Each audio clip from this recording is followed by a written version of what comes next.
In this example, the question is, we're given an equation for the power transmitted by a wave on a string, and the equation is here, but we don't know the power that A is taken to. So what we want to know is, in this equation, what is that n, where it goes a to the n?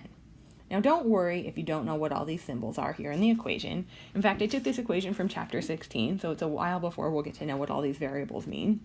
But the critical thing is that you are given the dimensions for each of these variables. All right, so as usual, we'll start with the ASEM problem-solving strategy. So take a couple minutes to see if you can analyze this problem and create a plan, then come check back and see if your plan matches mine.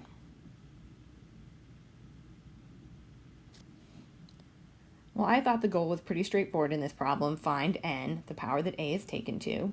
And then my plan for doing this is really, so this is a more complicated version of using dimensions to guess an equation. We've already got most of the equation guessed, we just need to find n.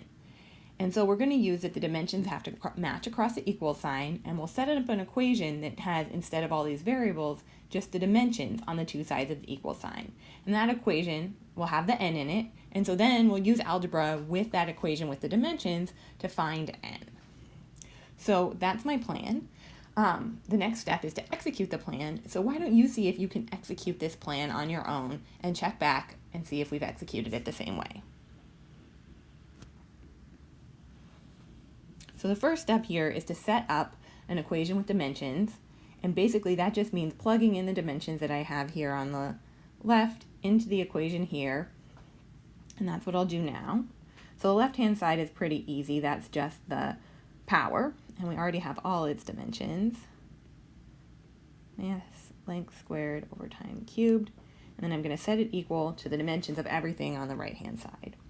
So first I would plug in the dimensions of 2 and the dimensions of pi squared, but these are just numbers, so they don't have any dimensions, so they're not contributing anything to my equation where I'm matching dimensions across the equal sign. Then the next is to put the dimensions of that mu, the U-looking thing, and that is a mass over a length. Then we have v, its dimensions are a length over a time. These are all multiplied together in the equation, so their dimensions are getting multiplied together. Then we have a frequency squared, that f squared. That's a 1 over time, but then remember, if we take the variable to a power, the dimensions also go to that power. And then we have a, and that's a length, and then it also goes to the power n. So that's how n's ending up in our equation. All right, so there we go. The next step is to simplify this.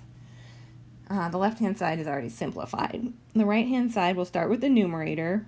It gets a mass, a length, and a length to the n. And in the denominator, we get a length, a time, and a time squared. So we can simplify that even more. What we can see is that I can cancel some things. I can cancel this length with this length. And then if I keep going,